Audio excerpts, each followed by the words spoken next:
point, but let's bring in another perspective if we can. Ajmal Masroor, as a native Bangladeshi, when you look at what is going on, at these accusations being traded by both sides against each other, do you feel that democracy is being upheld by laws like the blasphemy laws, as the case has been argued by Mahidur Rahman, or do you feel that parties on both sides of the political spectrum are using the situation for their own political gains?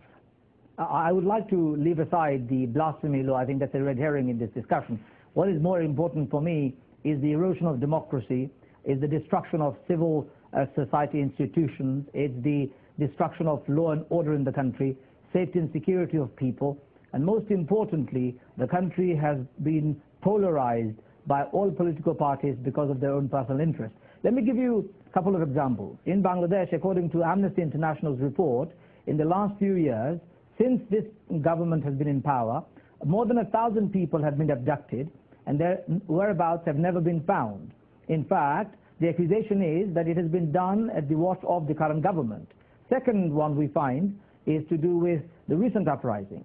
Those who have been demonstrating in a democracy, demonstration and opposition parties make a democracy rich, and yet under the current government in Bangladesh, what we are seeing is very alarming development of complete erosion of people's right to assemble, and when they do assemble, they got shot at by the security services. In fact, ministers in the cabinet, especially in Bangladeshi parliament, who are very close to the current prime minister, have been recorded as saying that you should shoot to kill them, hang them wherever you find them. I mean, such barbaric tone and language polarizes, in my view, Bangladeshi people. And the third point I would like to say is, what happened in recent days, yesterday and the day before, I don't agree with Hifazat Islam's points. I think most of them are very backward in their understanding and their demand. They don't understand politics very much.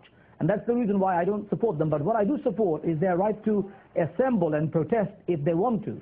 What I also think what government has done grossly violated is that the rights of these people have been completely destroyed. They were sleeping at 2:30 a.m. in the morning.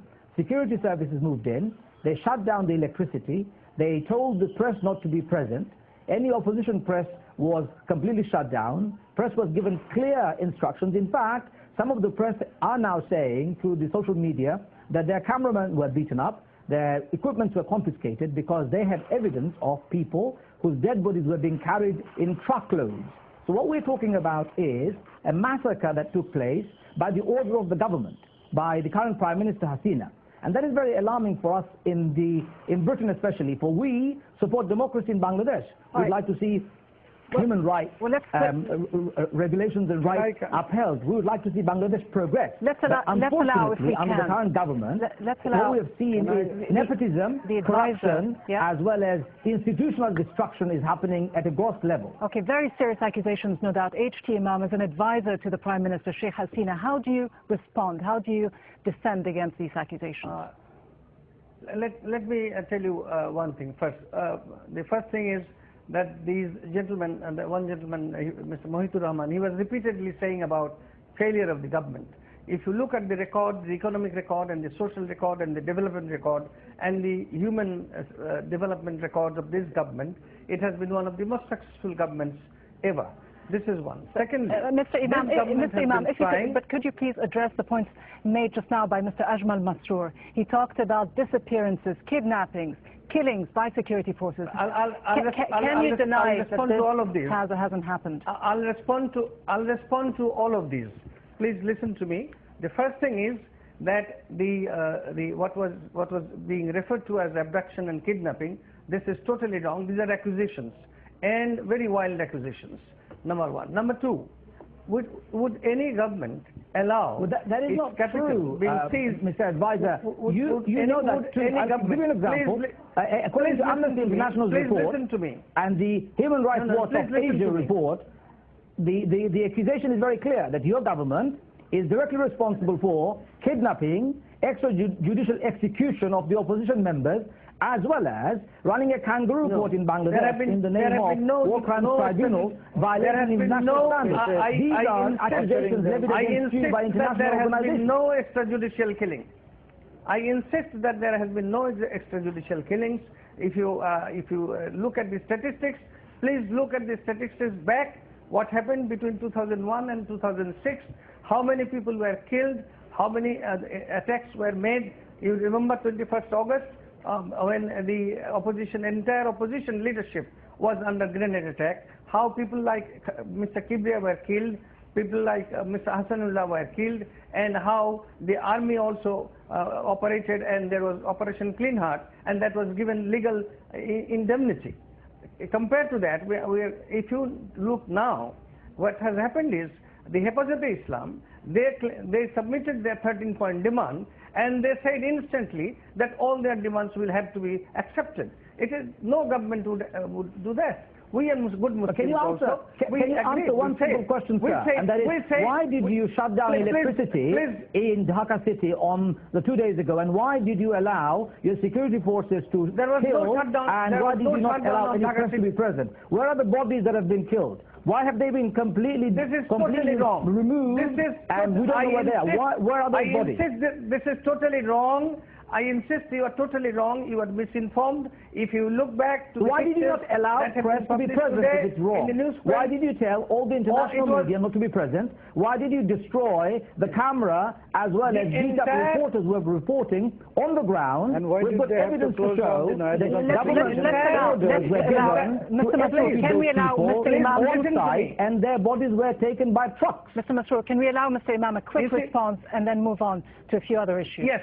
And this is what I just wanted to say, that the police went on operation when the Islam people, they started attacking the other people. They in fact attacked the National Museum and the National Mosque, Baitul Mukarram, and there were some elements from the Hifazat Islam who even burnt copies of the Holy Quran.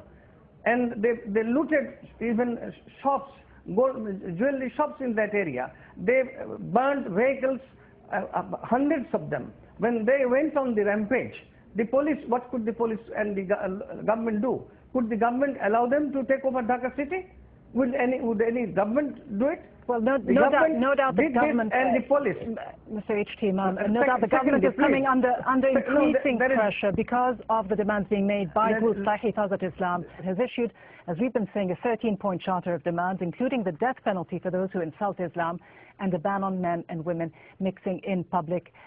Do you accept any of these demands? May I respond to one point? Do you accept any of these demands being made by this group? The gentleman. Please let me respond to the question regarding the presence of the media. Yesterday, when the police went into operation at late night, the entire area was infested, I would say, with media people. There were all the media channels, television channels people were there, the print media were there, and all of these were in full view. The police action was in full view of the media.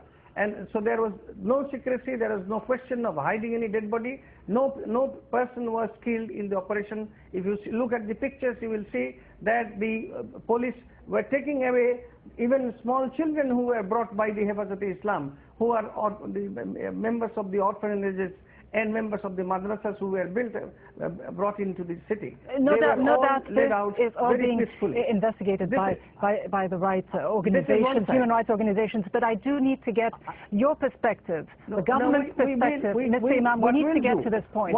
You've got many people demonstrating on the streets of Dhaka, demanding a blasphemy law, essentially supporting many of these 13-point demands being made by the group we mentioned earlier. What is the red line for you? What are you willing to accept? What simply won't you accept as a government? We can't accept all of them, because there are some points which go to the very fundamentals of the existence of this country.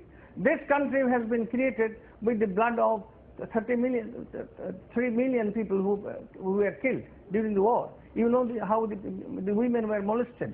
You know what were the roles of these war crime the criminals who are being tried now.